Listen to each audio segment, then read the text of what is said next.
This number is killing your prostate. And I'm not talking about one specific number. I'm talking about two dangerous extremes that 99% of men over 60 fall into, without even realizing it. If you're waking up at night to use the bathroom, if your morning energy has vanished, and your self-confidence is quietly fading, stop for a moment. Chances are you are either practicing masturbation too often, or what many experts believe is even more dangerous, too rarely. For your entire life, you've likely been told one of two things: that this personal habit drains you and should be avoided, or that it's harmless and not worth thinking about. But what if I told you that both of those ideas are lies? Dangerous lies that are preventing you from living your life to the fullest. The truth isn't hidden in morality or shame, but in the pure physiology of your prostate, a small, walnut-sized gland that, right now, might be suffering from either stagnation or excessive stress. But there is good news. There is a golden mean, a specific rhythm that doesn't deplete you, but instead cleanses your prostate, acting as a natural flushing system. This is a secret that urologists often only discuss privately with their patients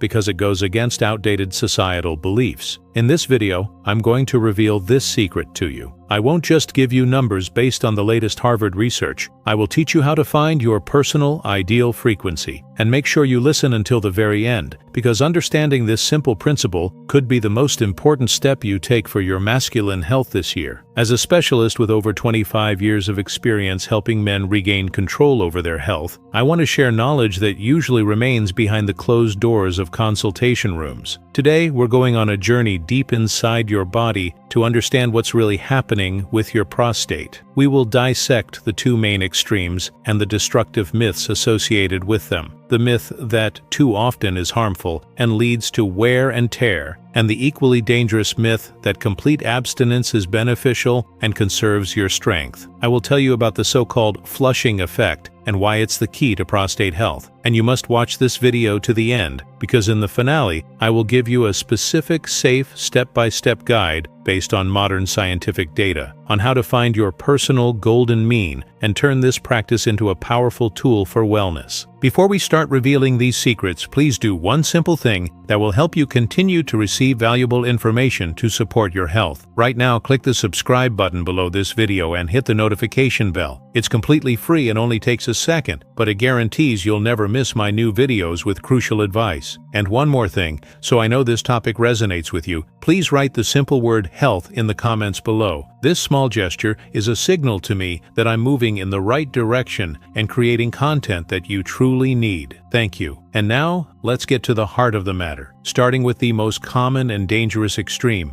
abstinence. Let's begin with the biggest and most pervasive fear I hear from my patients almost every single day. It's the fear of wear and tear, the fear of depleting some finite resource. Men like John often come to my office. He was 68 when we first met. John is a retired civil engineer from Ohio, a man with an analytical mind, accustomed to seeing clear cause and effect relationships in everything. He spent his life building bridges and knew that every beam has a breaking point. He transferred this way of thinking to his own body. He came to me dejected, worried, and hunched over by the weight of his anxieties. He told me his wife Helen had convinced him to come because he'd become irritable and was constantly sleep-deprived. "You see," he told me in a quiet, almost guilty voice, "I look at my body like a car. It has mileage. And I'm afraid that every time I masturbate, it's like starting up an old engine one more time. I'm just wearing out my prostate, burning precious fuel, using up the life force that I have so little of left. I have to stop, to preserve what I've got, to make it last longer." This fear, this conviction that his body was a deteriorating machine, led John to almost completely cease any private, intimate activity. For the last few years, he had consciously avoided it, thinking he was being wise, that he was practicing self-preservation.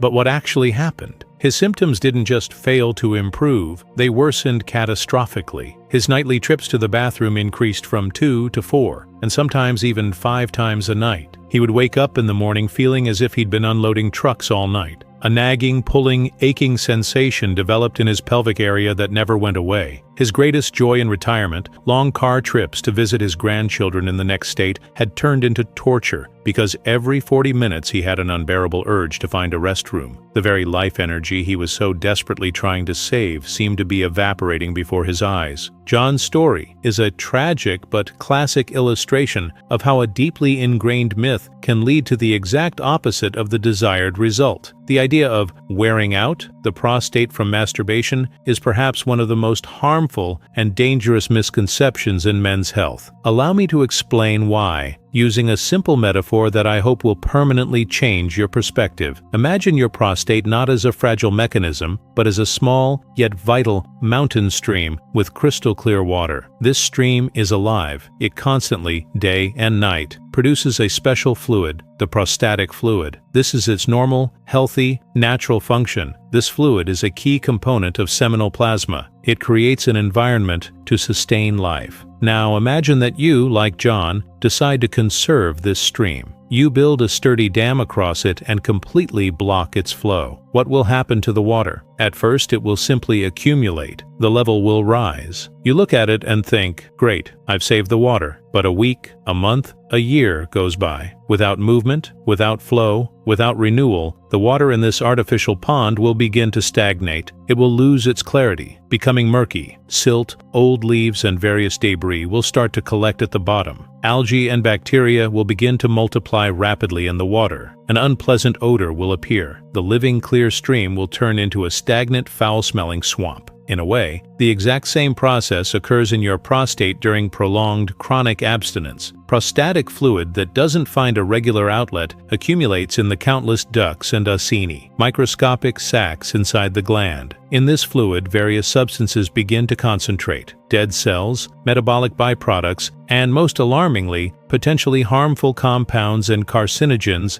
that enter our bodies from food, water, and the air. This stagnation leads to an increase in internal pressure within the gland and causes chronic low-grade inflammation, that silent fire I often talk about. And it is precisely this inflammation, this stagnation, that is one of the main causes of symptoms like John's. Frequent urges to urinate, an inflamed prostate presses on the bladder, a weakened stream, and a general feeling of discomfort and heaviness. Thus, trying to save your prostate by completely abstaining from masturbation is like creating a stagnant swamp where a clear stream should be flowing. You are not preserving a resource, you are creating the ideal greenhouse conditions for problems to develop. Now that we understand why the extreme of abstinence is so dangerous, let's move from what is harmful to what is actually beneficial. And here we arrive at the main secret, which is being confirmed by a growing body of modern research, especially from Europe and Australia. The secret lies in the so-called flushing effect, or cleansing effect. Regular ejaculation, achieved through masturbation among other means, acts as a natural, built-in cleansing mechanism for your prostate. This is not just a nice metaphor, it's a real physiological process. Let's return to our stream that has turned into a swamp. Imagine you come in regularly, several times a week, fully open the floodgates of the dam. What happens? A powerful, swift current of water rushes forward, forcefully washing away and carrying with it all the accumulated silt, debris, rotting leaves, and stagnant water. The stream is cleansed, the bottom becomes clean and fresh. Clear, oxygen-rich water begins to flow through it again. The same thing happens with your prostate. During orgasm and ejaculation,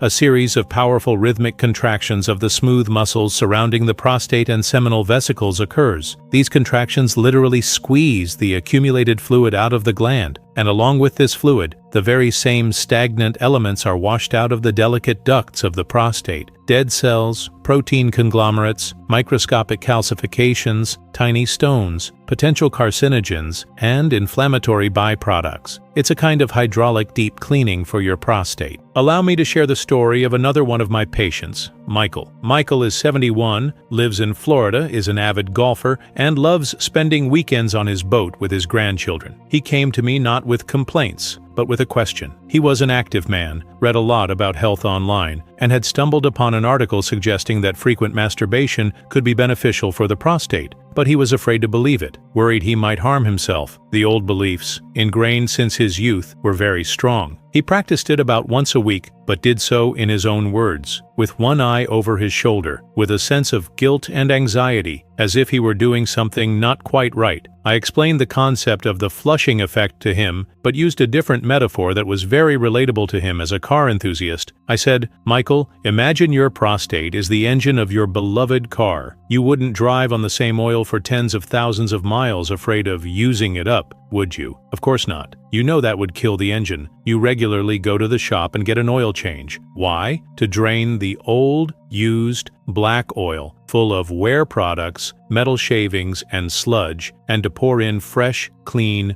golden oil that will lubricate, cool, and protect the parts. Regular ejaculation is your personal oil change for your prostate. You're cleaning out the system so it can run long, smooth, and efficiently." This metaphor completely changed his perception. It was an aha moment. He got it. I advised him not to force himself or follow a schedule, but simply to listen to his body and allow himself this practice as often as he felt comfortable, casting aside the guilt. 3 months later, Michael came for a routine checkup. He looked 10 years younger. He was glowing with energy. He enthusiastically told me that he was sleeping much more soundly, waking up only once a night instead of his usual 3 or 4. He felt more energetic on the golf course. His swing felt stronger, and most importantly for him, the constant background anxiety about his health was gone. He had transformed an act that caused him stress and guilt into a conscious ritual of self-care. He understood that masturbation wasn't just about pleasure, it was an important part of masculine hygiene, just like brushing his teeth or taking a shower. So what does the research say?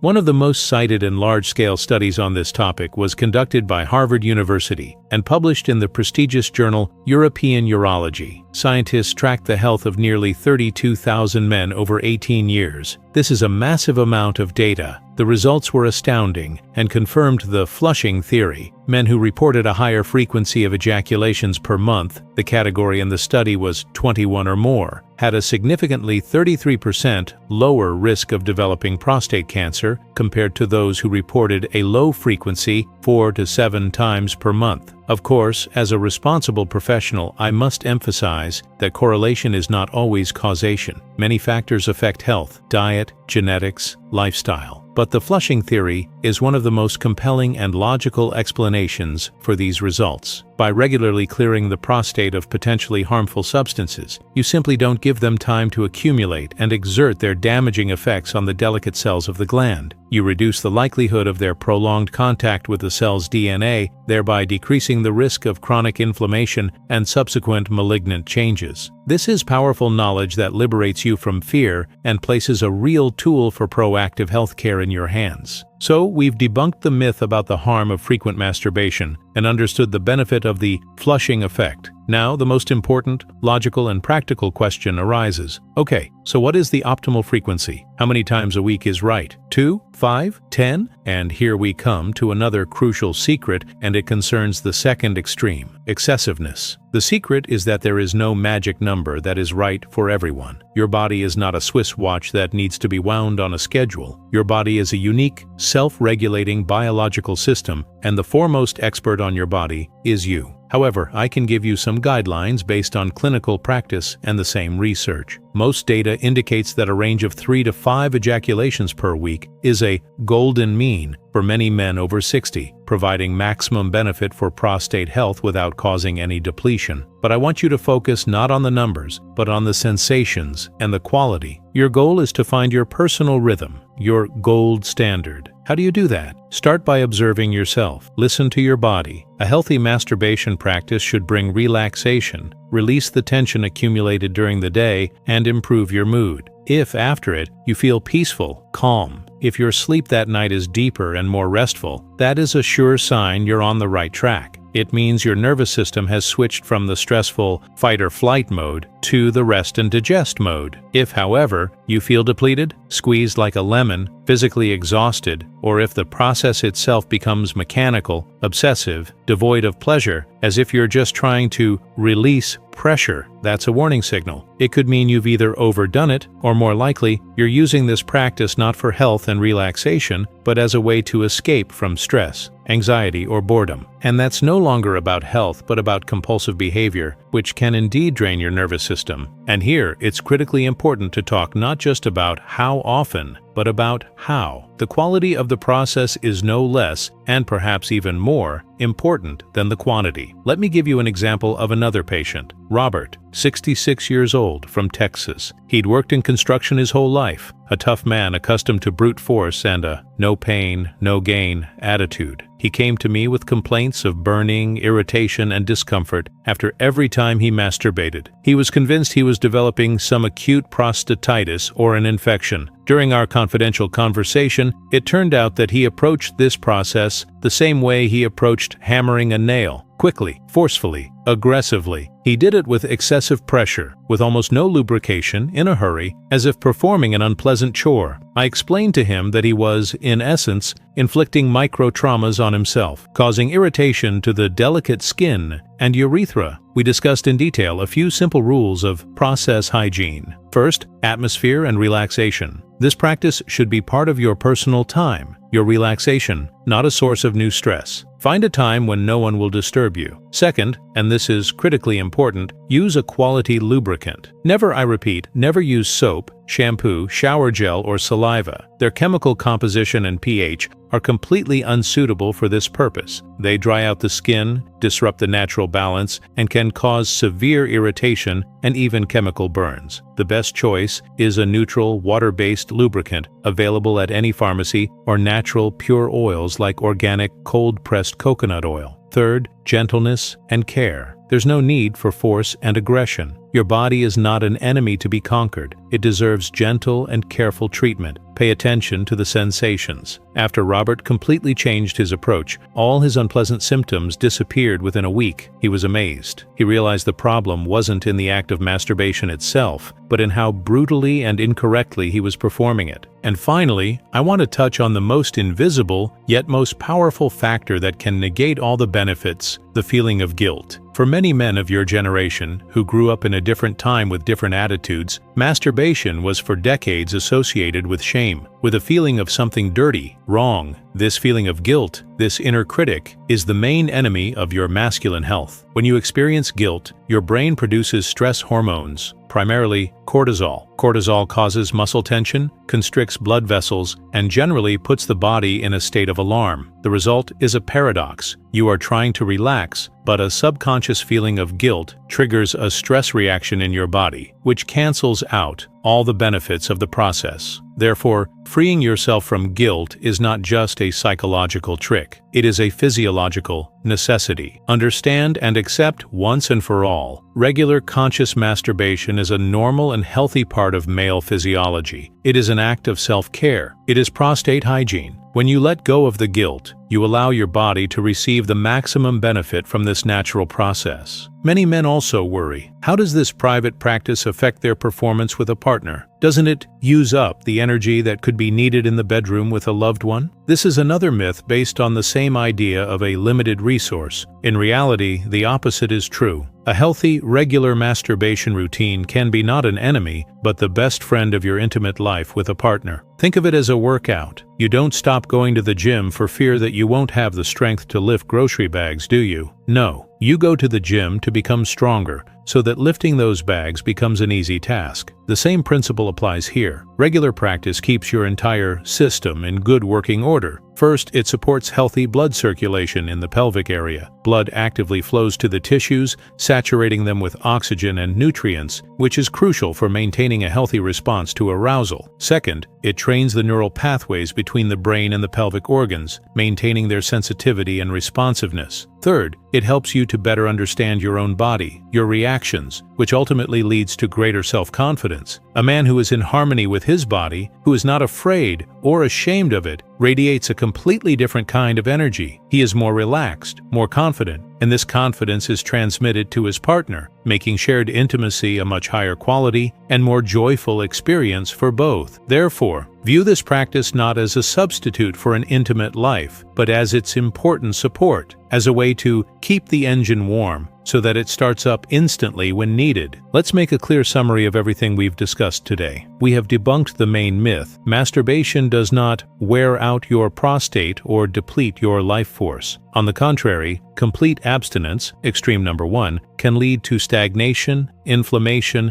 and create fertile ground for problems to develop, much like stagnant water turns into a swamp. We have uncovered the main secret. Regular ejaculation acts as a flushing effect, cleansing your prostate of cellular debris and harmful substances, which is a powerful factor in reducing health risks. It is your personal, built-in detoxification system. We have found the answer to the question of frequency. There is no single number for everyone. A guideline to start from is 3 to 5 times a week, but your main advisor is your own body. Listen to it. The practice should bring relaxation and energy, not fatigue and discomfort. And we have understood that the quality of the process, proper technique, the use of lubricant and treating yourself with care is just as important as the quantity. Remember, your health is in your hands. The symptoms you may be experiencing, waking up at night, a weak stream, discomfort, are not a sentence and not an inevitable sign of aging. They are a signal. It's the language your body uses to speak to you. And today, you have learned to understand this language better. The true restoration of masculine strength and life energy begins not with searching for a magic pill at the pharmacy, but with understanding your body and making simple yet wise decisions in the privacy of your own bedroom. You deserve to live your golden years not in a struggle with ailments and fears, but in full strength, with energy, confidence, and dignity. If this video was helpful to you, if it dispelled at least one of your fears or gave you hope, please give it a thumbs up. It's the best way to thank me for my work